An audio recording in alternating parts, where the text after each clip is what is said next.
All right, guys. First time in history? I don't know. But we are going to pull a double session tonight. Yeah. Be excited. It's going to be fun, I promise. We are going to, not just monitor the time, right? We want to do this in a way that is profitable. But I believe just continuing what we've been learning the first night from Psalm 84. Tonight, we're going to look at Psalm 95. Last night, you guys heard essentially our own personal valley of Baca. The valley of weeping that my family went through overseas. And according to Psalm 84, we were able to sing along the way through that valley, as you heard Emily so eloquently just go through just all those valleys and all those stages of hardship and suffering. But God was calling us to something so much more greater, and that was Himself. And we can look at Psalm 84 and realize, holy moly, the psalmist is cultivating these pilgrims' hearts that they would, their whole body in unison, heart, soul, mind, strength, body, everything, they are fainting for the courts of the Lord because they believe that one day in His courts is better than 1,000 elsewhere, and they would take the lowest possible job to be in closest proximity to Him. And we have to ask ourselves the question, why? Why is one day in His courts better than 1,000 elsewhere? Why would you take the lowest possible job to have the lowest possible job, but to have the closest proximity to Him? Why? And for a lot of these Israelites, they were brand new to who Yahweh was. These Israelites hadn't experienced the Exodus. And in Psalm 95, these Israelites have made it to the land. They're in the land. So they're learning who Yahweh is, much like you guys. Out of all the conversations I have, I think I'm most astounded, not by what you don't know, but how young you guys are. Like, it just blows my mind. I can't remember who I was having the conversation with. I think it was Maddie. She's 18. I'm like, dude, that was like 20 years ago for me. Like, that's just crazy. It's crazy to me. But you know what the greatest part about that is? Along the journey in Joshua, you are not just building a foundation, but you are getting to see just how good and great God truly is. And a lot like these young Israelites, never having experienced the Exodus, never necessarily experiencing all the trials and tribulations of the wilderness, they're needing to learn who Yahweh is so that they can say, along with the sons of Korah, along with those who are calling all to come to the temple, yes, it is true, one day in your courts is better than 1,000 elsewhere. I would take the lowest possible job. I would be the doorkeeper in the temple rather than have the ease and smoothness of life in sin. I take the lowest possible job to be as close as I can with you. Psalm 95 is one of my favorites, along with Psalm 84, but Psalm 95, verses 1 through 7, and also 8 through 11, gives us some really good principles. It not only shows us why we ought to desire Yahweh and who He is, the one who is to be desired, but it gives us a beautiful, sobering reminder. And I just want you to listen to this. So just hold off on the notes. Okay, I just want you to listen to this. This is where we're going in Psalm 95. Your unbelief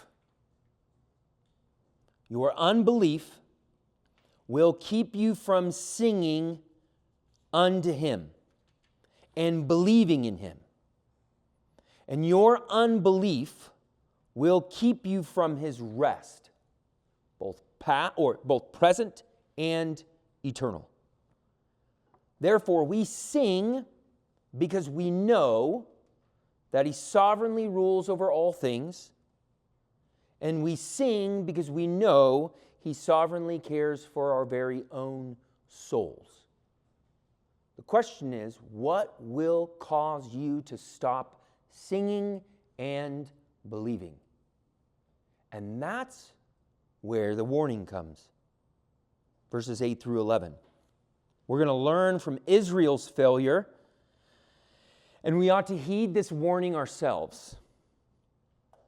Verses 8 through 11. For in the days of suffering, or the weeks of weariness, or the years of wandering, trying to find your place, trying to trust in the Lord in all the chaos and calamities of life, our hearts ought to sing and not grow cold, and forget Him who reigns, rules, restores, and ultimately is the one who provides us true rest. What we need most. Because having Him, we have everything that we need. And if He has us, then He's going to be faithful to keep us to the very end until we arrive safely home and we see Him face to face. Who are they going to in Psalm 95? Look at verse 1. The thrust or the focus of this psalm, like Psalm 84, is not what they're going to, which is the temple, right? Cultivating a heart of praise in going to Yahweh, but rather who they are going to. In verse 1, it says, sing to the what? Or who, rather. Sorry, I apologize.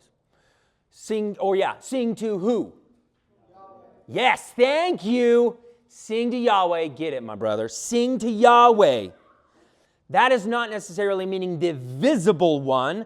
What we're understanding from that sing to Yahweh is sing to the one who has made Himself known. Sing to the one who has made Himself accessible. Sing to the one who is inviting you to come, because you're going to be blown away of who this God is. He is unlike any other God in the nations. He is not just accessible. He's not just made Himself known. He is not just accessible, but He's invited you to come. You're going to sing to Him. You're going to sing to Him.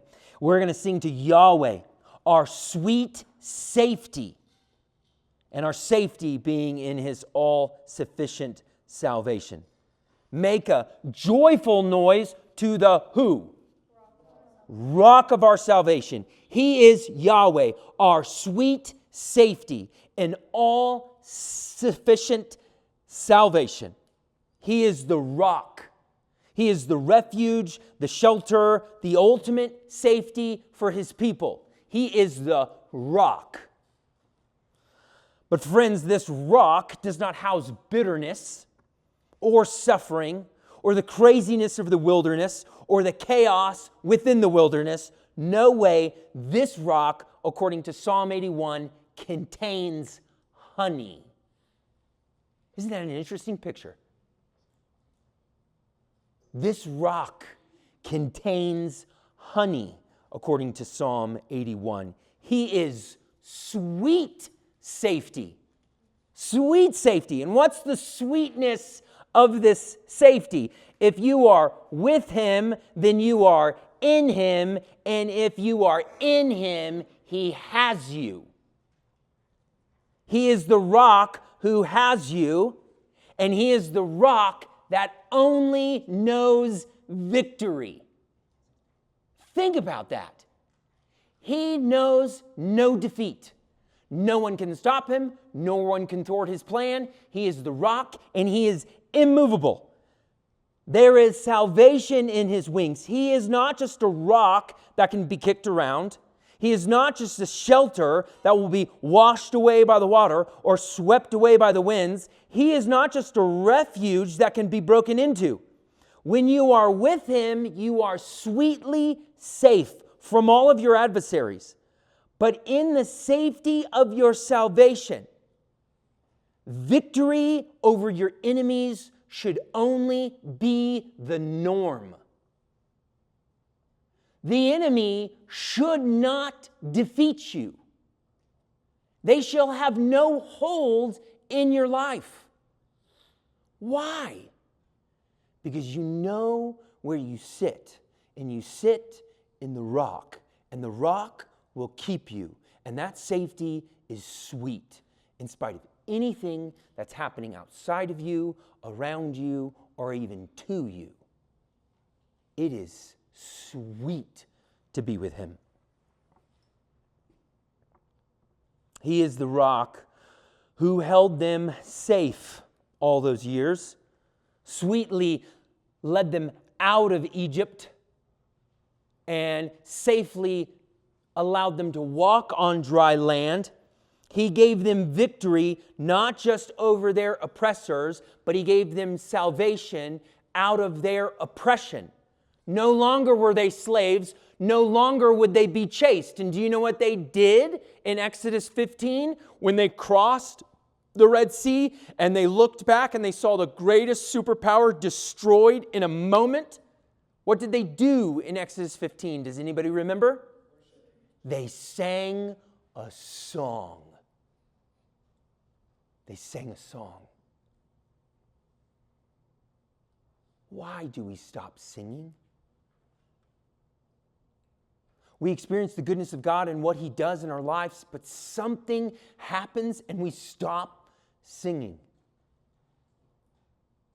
Because they did. Eventually they did. And what are they to do?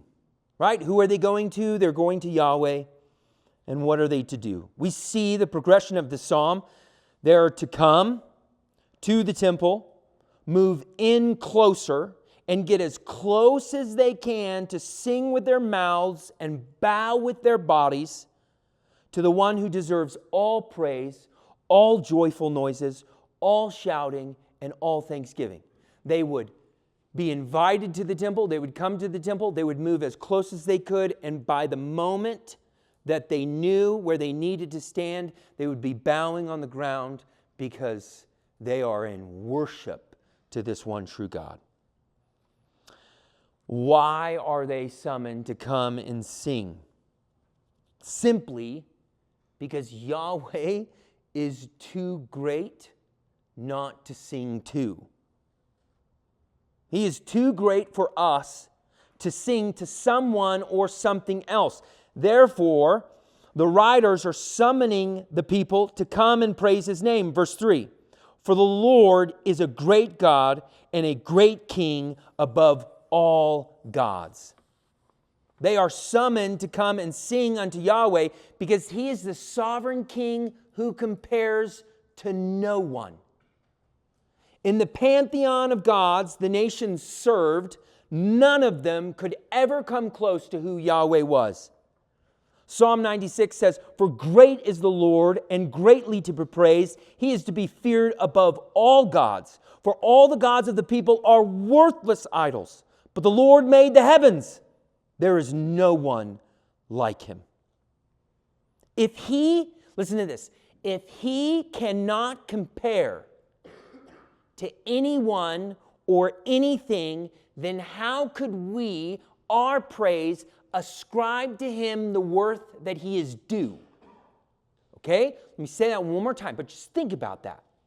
If he compares to no one and nothing, then how could we ascribe him the praise that he is due?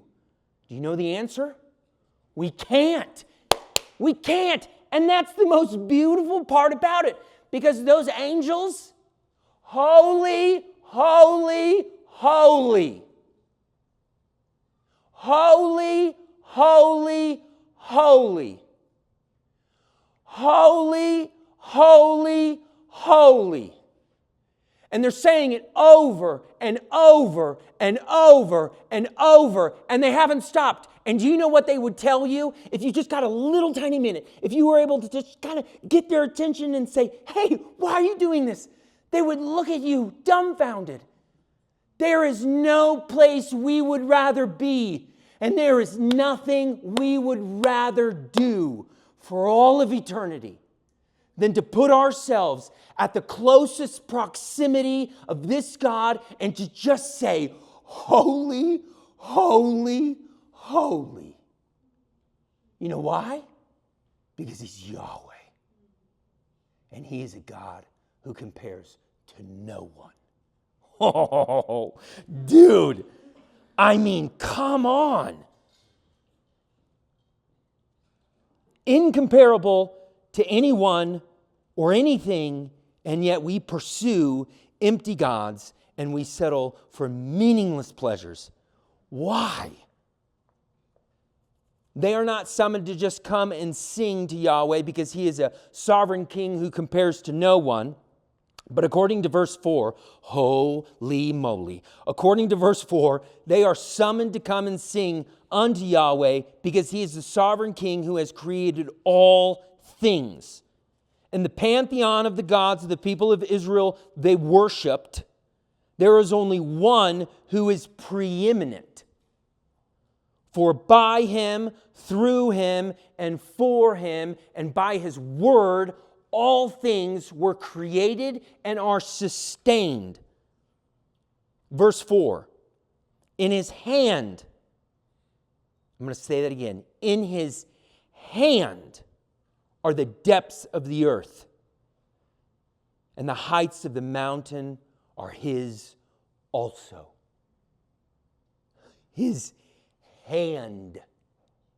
The depths of the earth sit as if they are a small pool resting in His hand. Not causing strain, not causing discomfort, not causing frustration, but the depths of the earth sit in His hand like a small pool. He doesn't need two hands to hold the depths of the earth. But this is a place that we cannot go. No one has been to the center of the earth. You know, when I was growing up in school, you know what they said? The core of the earth, the center of it, was like a bowl, like a round ball of molten lava. And it was so hot, nobody could ever drill down there, nobody could ever get there. And I just heard recently, like, they changed their minds. Like, it's no longer molten hot lava. It's probably like this bowl. Why do I keep on saying bowl? A ball of, like, titanium alloy metal. And it's, like, spinning. Do you know what that means? It means no one has a stinking clue what's at the center of the earth. They keep on changing their minds. We've never seen it. But do you know what? They sit in His hand. A place that we could never go. It sits in His hand like a little tiny pool. Now, what I want you to see as just a side note, as a little teaser, is the depths of the earth and the mountains. These two things, Old Testament imagery as well as New Testament confirmations, like decrees and executive orders were made on the tops of mountains. This was the place of God among His people, at the top of mountains. You could look at every major instance in the Old Testament and the New Testament, and major things happened on mountains. Decrees, statutes, commandments were made. You know what happens in the Old Testament and the New Testament in the depths of the earth? Those decrees, statutes, and judgments are executed. He is not just the holder of all created things, but He is the one who decrees all things and executes every single judgment righteously. He is not just holding the depths of the earth in His hand, but oh, look, the heights of the mountains are His as well. The depths of the earth is a place that we have never ventured to, but the highest mountain peaks we have gone. Have we not? Now, listen. We have not gone lightly or untrained or ill-supported. Men and women that want to venture to the top of Mount Everest, it takes months. It takes maybe tens of thousands of dollars. I'm not even sure. It's a ridiculous amount.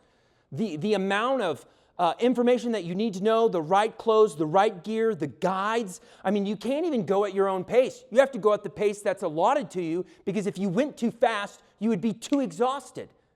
Like, no one goes up to these mountains lightly.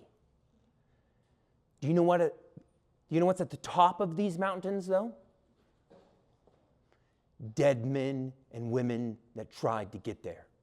Mount Everest, they tell you as you get to the peak, you're starting to see 1, 2, 3, dozens upon dozens of dead bodies frozen in the mountain because they couldn't make it to the top. And yet it's like, oh, the depths of the earth sit in his hand. And also, the mountains are his as well. And he knows them by name, a place that we can't even get up to without help. This is Yahweh. Verse 5, the sea is his, for he made it, and his hands formed the dry land. His hands formed the dry land. As if applying careful consideration to everything that was created. His hand did just not come and sweep, but his hands together with ease created majestic landscapes, breathtaking views, showcasing just how good of a mind and ingenuity and creativity he actually has. He is a God unlike anyone else. For he is a sovereign king who not only compares to no one, he is a sovereign king who has created all things. He is great, the greatest, and indeed he cannot be compared to anyone or anything ever and forever. And so we sing. We come and we sing to Yahweh.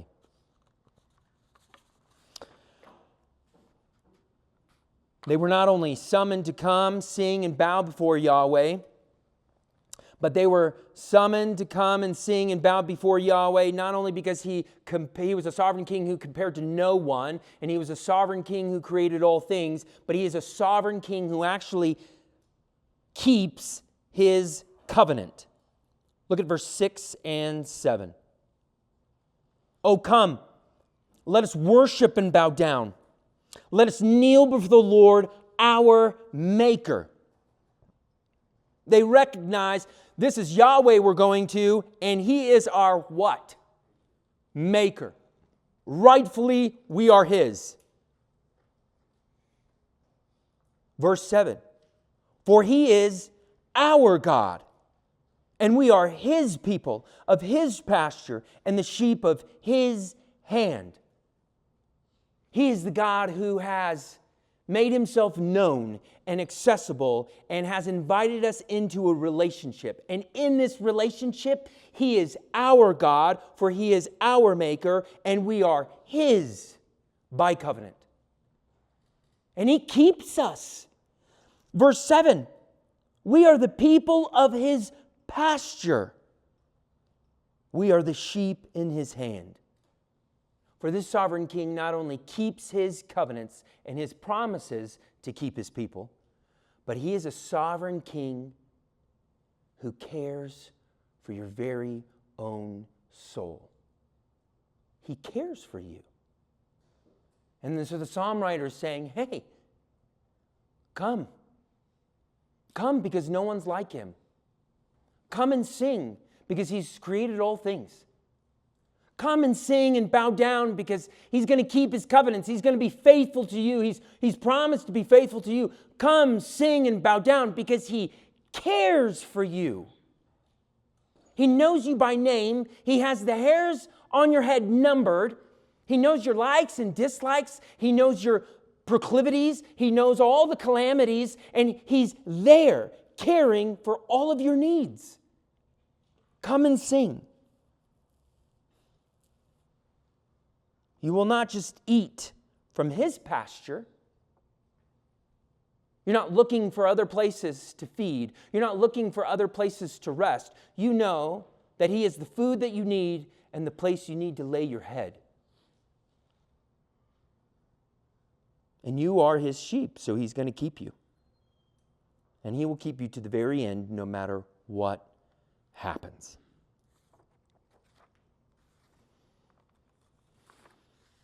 And there comes a warning in verse 8. The latter part of verse 7 says, "Today, if you hear His voice, do not harden your hearts as at Meribah, as on the day at Massa in the wilderness, when your fathers put me to the test and put me to the proof, though they had seen my work. For 40 years I loathed that generation and said, they are a people who go astray in their heart. They have not known my ways. Therefore I swore in my wrath, they shall not enter my rest." The story of Israel, I believe, not as slaves, begins in the land of Egypt. But the real story of Israel begins in freedom. And that is Exodus 15.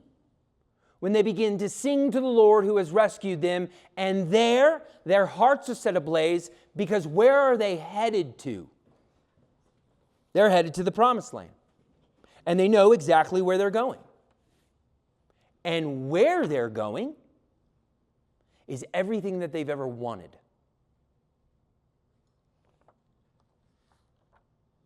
And so they begin singing, and yet, if you guys know the story, they wandered for 40 years. You know, just by location, how long it should have taken them from where they were to where they needed to go? Roughly 11 days. 11 days. Why did they wander? You know why? Because they stopped singing. They stopped singing and believing that Yahweh indeed was who He said He was. And therefore unbelief overwhelmingly came up in their hearts. And we see the seeds that they were sowing. But I want you to hear this, okay? So don't try to write this down. I just want you to listen to this. And I'll say it twice because it's, it's sequential. Just ponder this. What will stop you from singing to Him and believing Him? Not trusting His sovereign rule over all things and His sovereign care over your soul. What will stop you from trusting His rule and care? Not getting what you think you want or what you think you need. What happens when you do not get what you want or what you think you need? Your heart will grow cold and eventually hard. What happens when your heart grows hard? You will begin to see life colored by a spirit of unbelief in His sovereign rule over all things and His sovereign care over your very own soul. What will happen when you live a life of unbelief to His rule over all things and care for your very own soul? No matter what He does for you, to you, or in front of you, you will never ascribe to Him the worship and worth that is due to Him. And eventually rest, although greatly desired, you will not find it. For this rest is His, and to have it, you have to have Him, and He has to have you. Do you want me to read that one more time? What will stop you from singing to Him and believing in Him? Not trusting His sovereign rule over all things and His sovereign care over your soul. What will stop you from trusting His rule and care? Not getting what you think you want or what you think you need. What happens when you do not get what you want or what you think you need? Your heart will grow cold and eventually it will grow hard. What happens when your heart grows hard? You will begin to see life colored by a spirit of unbelief in His sovereign rule over all things and His sovereign care for your very own soul. The warning of verse 8 starts out with one place, but it ends in verse 11 in a completely different place. So what we need to understand from this warning is something began on one day and ended on another. What began in verse 8 ended in verse 11. So there's an expanse of time happening here. Do not harden your hearts as at Meribah, as on the day of Massah in the wilderness. Exodus 17 comes along, and they've been singing, right? They are starting to walk through the wilderness, and in walking through the wilderness, they get 3 days through the wilderness of, I'm pretty sure it's sin. I would have to look back, but they're walking through the wilderness. They go 3 days, and they run into a problem. Do you know what their first problem was? Does anybody remember? Said, I'm pretty sure I heard it, but I don't have good ears. Water. They needed water. I want you to understand something, and you all have to be on the same page to understand this problem. 3 days without water. Would you blame the Israelites for asking a question, what are we going to drink? No. 3 days? Dude, I can't even go 5 minutes without drinking my water bottle. Like my kids. If I went 3 days without giving them something to drink, do you know how frustrated, concerned, and weepy my kids would be? Oh my word, this is like hundreds of thousands of people without any water for 3 days. Do you think that was difficult? Oh, heck yeah. But do you know where they started complaining? Where they started to ask the question, what are we to drink? Is the same place where they got the water. It's almost as if the Lord was bringing them 3 days to the point of where He wanted to show off. And they just had to wait for it. And in their first ask at Meribah and Massah, they asked, what are we going to drink? Did you bring us out here to die? And they say, is He even among us? Is Yahweh even here?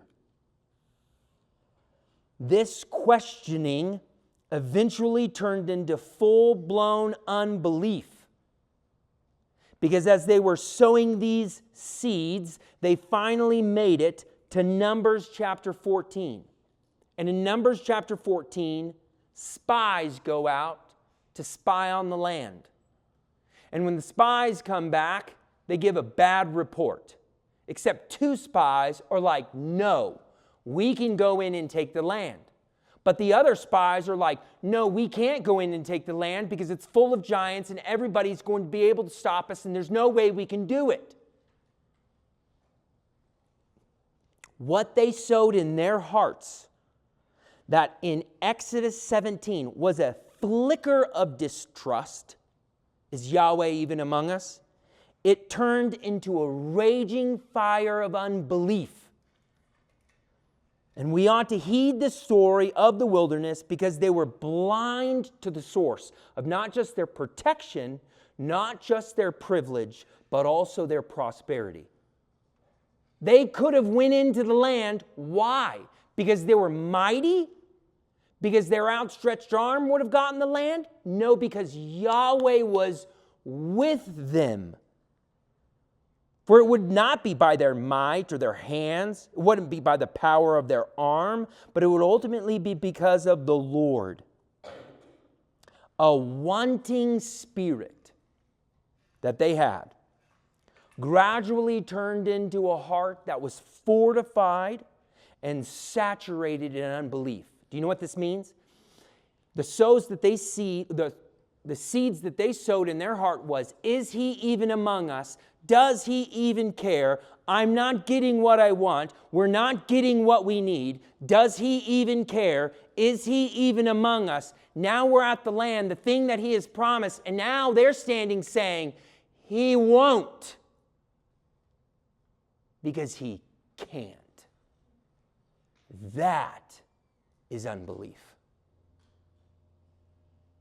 You may have flickers of distrust, but heed this warning. Hear his word today. Hebrews says this word has been proclaimed from the prophets. They have told us of old. It is Jesus Christ. For them, it was the land. For us, it's our Lord. Jesus Christ comes and says, you want rest? Come to me. Come to me and rest. Rest right now, and you'll have rest for all of eternity.